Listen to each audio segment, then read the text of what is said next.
Hypothetical. You are on a sinking ship like the Titanic. It can't be the Titanic because that's a done deal, but it's like it. Your family and friends, maybe they were hell lifted. That seems impossible. Whatever. They're safe. You, though, have to go down with the ship, and you get to grab one material possession. What is it? Well, here's the answer. Death's End. Boom.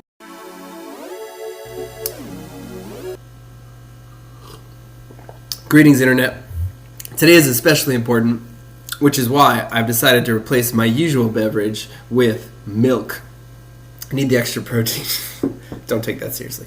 I am super excited to review the third book in maybe the best science fiction series of the last 10 years, which is called Death's End. It seems very macabre, but it's actually really beautiful and artful, and I think whether or not you like the genre, this will be maybe one of the best books you've ever read. It's originally written in Mandarin Chinese by an author called Liu Cixin, which is flipped for North American markets, and I probably butchered that name, so I apologize retroactively. But, this is what it is. It starts off with a book called The Three Body Problem. Hold on, I have to shuffle. It begins with the Cultural Revolution in China and kind of discusses discrimination towards certain groups, anti-academic movements, so on and so forth, but ultimately results in mankind discovering an alien civilization, which is way more advanced than we are. This leads to several catastrophes and also some pretty cool stuff in the meantime. And we figure out how to communicate, across beyond our solar system, which is a preposterous concept. Super cool. And one of my favorite science fiction book kind of tricks, if you will, in authorship, craftsmanship, so on and so forth, is when there's a grain of truth in whatever the plot is. This author clearly has some background in astrophysics or is super nerded out on the field, so that's pretty cool. The second book is called The Dark Forest. And, okay, so fun fact, the class I did worst in college, which at the time I thought was a sham, which is my own fault, was sociology. I probably should have taken it seriously, so that's 100% on me.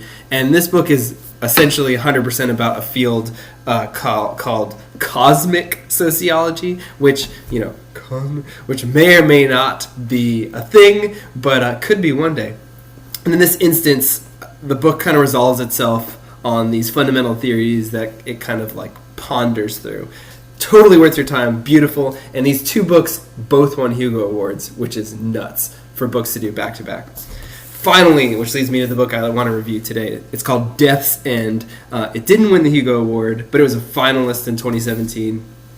And I think, in my humble opinion, probably if it weren't preceded by two Hugo Award winners, it probably would have won one in and of itself. But I think there's kind of a higher standard people set on previous, high records. But in this case, one of the best books of my lifetime, for sure. It begins kind of in the future, and it goes eons in the future beyond that. So the speculation there is kind of mind-boggling. Then, more important than that, the way it resolves itself is kind of hard to describe without you reading it. Effectively, what occurs is the book ends with a beginning. And I don't want to ruin it. I don't want to break it down and give you a one-dimensional, that's like a pun, but it will take a really long time for you to understand that, analysis of where this is going. But I will say it's 1,000% worth your time. I don't want to undersell it with 100% because that would not be doing the book justice. So for the first time ever, I'm super excited. One thing before I do that. Warning. I guess this is my only critique, and I think that it's not really a critique, it's just kind of an analysis thing. Because the book is originally written in Mandarin, that means that a lot of the poetic beauty, the inherent grandeur of the writing, if you will, is lost. And so the author has taken some time to write footnotes, which kind of break down what certain elements are supposed to mean when translated into English. So I would highly recommend, even if you're not a footnote person, you actually take the time to kind of look into them in depth. Otherwise, the book is going to be super confusing. That said, for the first time ever, I'm super excited to say not one, not two, but 3 thumbs up.